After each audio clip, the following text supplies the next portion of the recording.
Well, good afternoon and welcome to Ed's Orchids.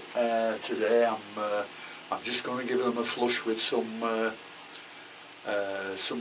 RO water with some Epsom salts added.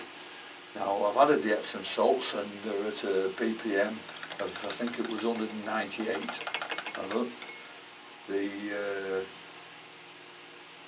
pH of the water is 6.51 and the temperature is 24.4 degrees centigrade. So that's what we're going to do. But I think we'd like to talk about the Epsom salts, its benefits and its deficiencies. Well, the benefits of Epsom salts are that it helps in the production of chlorophyll, and also it's useful for the photosynthesis. Now, which plants am I going to water? Oh, the cattleys. I'll just get some down. I have all these hung up in the middle of the greenhouse.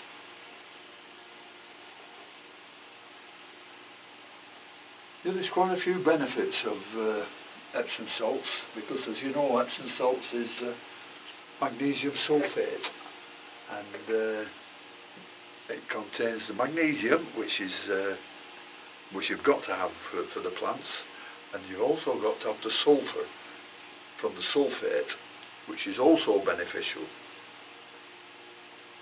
And the thing is, if you've got a very high tap water content, you know, 300 up to 400, then you can flush if you only feed with that, or you feed with plenty of fertiliser as well, you can flush with Epsom salts, and the Epsom salts will then cling to the fertiliser you don't want in the substrate and remove it as part of the flushing. Do it a couple of times and then you clear again for feeding. Now, I used to flush with this Epsom salts at around about 400 parts per million, but I've now reduced it to around 200 because I don't think it causes much difference.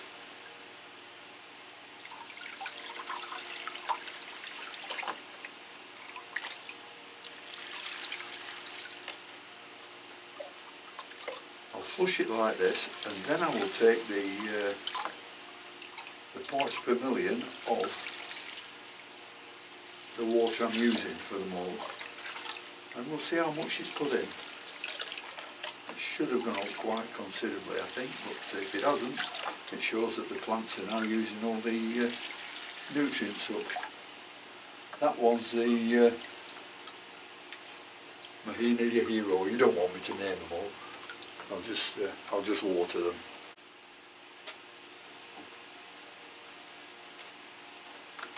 As you know, a flushing of all orchids is essential, very essential, and it's done on a weekly basis. Or sometimes, if you've got Paphiopedilums, you've got Lance Burke's book on Paphiopedilums, which says you should flush immediately after feeding. So that means doing it twice a day.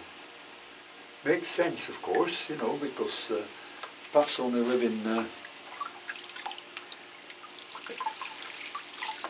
leaves that are on the ground, and they don't get much fertiliser.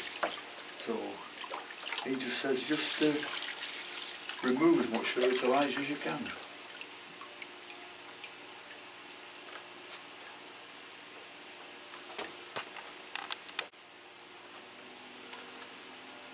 And this is what we're doing with these cattleyas. We're just removing as much fertiliser and salts in the substrate as we can.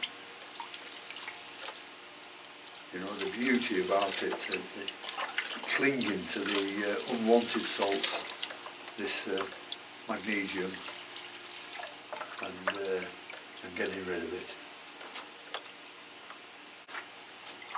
And the lack of magnesium can give so much disappointing results on flower production, on growth, and especially flower production and the shape of the flowers on cymbidiums.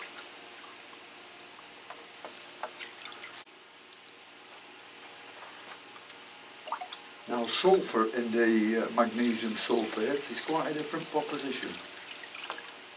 That has been used for many, many years. 100 years or so, from the old-fashioned gardeners who use sulfur for control of pests and things like that. But what we're concerned about in sulfur is that it activates the enzymes in the media, and without sulfur you will get abnormal growth and not the correct colour you want in your blooms. So sulfur is very, very important. And it's also very important in pest control. Which one should I take now, or this one? In pest control, it's very good in stopping you get thrips, spider mite, especially good for them. And what you do there is just give your plants a spray with Epsom Salts. Doesn't need to be that strong, and that'll stop any thrips or spider mites. And if you've got thrips and spider mites, that will control them very nicely. And also the benefits of, come down, the benefits of sulfur is that it's in the formation of chlorophyll, and the plants uses sulfur to produce amino acids and such like that, certain enzymes, and it helps in providing the plants with vitamins.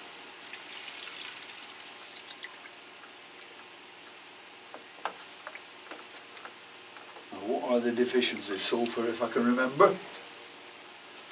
Put these down where it's not dripping all over my head.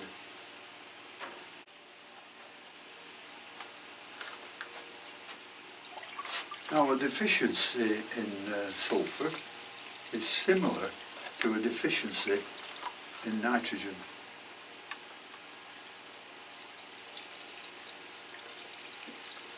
It stops the vigour of the plant, and it also affects the growth.